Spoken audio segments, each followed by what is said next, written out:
ഇപ്പൊ കുട്ടികളെല്ലാവരും പുറത്തേക്ക് പോകാനുള്ള കാര്യങ്ങളാണ് നോക്കിക്കൊണ്ടിരിക്കുന്നത്. നമ്മുടെ ഇവിടുത്തെ സിസ്റ്റം അത് ശരിയാവാത്തതുകൊണ്ടാണോ എല്ലാവരും പുറത്തേക്കുള്ള ജോബ് ഓപ്പർച്യൂണിറ്റി അല്ലെങ്കിൽ അവിടെ പോയി പഠിക്കാം അങ്ങനത്തെ രീതിയിലേക്ക് പോകുന്നത്? എന്തുകൊണ്ടായിരിക്കും കുട്ടികൾ കൂടുതലായിട്ട് പുറത്തേക്ക് പോകാൻ ആഗ്രഹിക്കുന്നത്? എന്തായിരിക്കും അതിൻ്റെ ഒരു റീസൺ?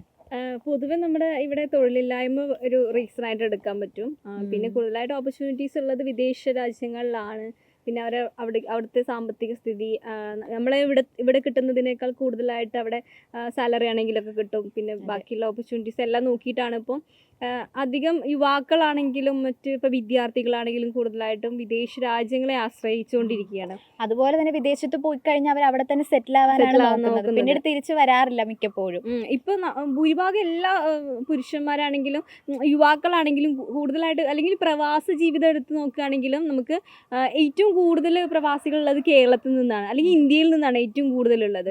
നമ്മുടെ ഒരു രാജ്യത്താണ് ഏറ്റവും കൂടുതലായിട്ട് ഇങ്ങനെ വിദേശ നമ്മളിപ്പോ തമാശക്കാണെങ്കിലും പറയുമല്ലോ, എവിടെ ചെന്നാലും ഒരു മലയാളീനെ കാണാൻ പറ്റും. കാരണം അവരെല്ലായിടത്തും ഉണ്ട്. അവര് നമ്മുടെ കേരളത്തിൽ നിന്ന് വിട്ട് അവർ വേറെ സ്ഥലത്തേക്ക് പോയി അവിടെ സെറ്റിൽ ആവാൻ വേണ്ടിയിട്ട് നോക്കുന്നവരാണ് കൂടുതൽ ആൾക്കാർ. പിന്നെ അതുപോലെ തന്നെ അവർക്കൊരു ഓപ്പർച്യൂണിറ്റി എന്ന് പറയുന്നത് അവരവിടെ പാർട്ട് ടൈം ജോബ് ചെയ്തിട്ടാണ് ചെയ്യുന്നത്. അപ്പൊ അതിന്റെ കൂടെ തന്നെ ഇൻകം കൂടി അവർക്ക് കിട്ടും. നമ്മുടെ ഇവിടെ ഇല്ലാത്തൊരു സിസ്റ്റമാണ് അത്. പഠിക്കുന്ന സമയത്ത് ഒരു പാർട്ട് ടൈം ജോബ് ഇപ്പോൾ കുറച്ചൊക്കെ ഉണ്ട്. കുട്ടികൾ ബോയ്സൊക്കെ ആണെങ്കിലും പാർട്ട് ടൈം ജോബ് രാത്രിയാണെങ്കിലും അല്ലെങ്കിൽ ഇപ്പോൾ ഉച്ചവരെ ആണെങ്കിലും ഉച്ചയ്ക്ക് ശേഷം പോകുന്നവരുണ്ട്. പക്ഷെ അവിടെ അതൊരു നിർബന്ധമായിട്ടുള്ളൊരു കാര്യമാണ്. നമ്മൾ പഠനത്തിലൂടെ നമ്മുടെ സ്വയം നമുക്കുള്ള സമ്പാദ്യം നമ്മൾ തന്നെ കണ്ടെത്തി നമ്മുടെ ചിലവ് നമ്മൾ തന്നെ നോക്കി നമ്മൾ തന്നെ വിദ്യാഭ്യാസം നേടിയെടുക്കുന്ന ഒരു ഇതാണ്. ആ ഒരു സിസ്റ്റം നല്ലതായിട്ട് എനിക്ക് തോന്നിയിട്ടുണ്ട്. ശരിക്കും നമ്മുടെ കേരളത്തിലൊക്കെ അതുപോലത്തെ ഒരു ഇത് വേണം. എന്നാലേ കുട്ടികൾ കൂടുതലായിട്ട് സമ്പാദിക്കാനുള്ള ശീലം വർദ്ധിപ്പിക്കുള്ളൂ. അവർ സ്വയം പര്യാപ്തത നേടുക എന്നാണ്. ജോബിലായാലും സ്വയം പര്യാപ്തത. അതുപോലെ തന്നെ അവിടെ വേറൊരു കാര്യം എന്ന് വെച്ചാൽ നമ്മൾ പഠിച്ചിറങ്ങി കഴിഞ്ഞാൽ എന്തായാലും 100% ജോബ് കിട്ടുമെന്ന് ഉറപ്പാണ്.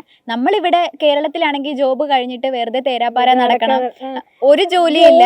ജോലി ഭയങ്കര ജോലി ക്ഷാമം ഭയങ്കരമായിട്ട് കേരളത്തിലുണ്ട്, നിലവിലുണ്ട്.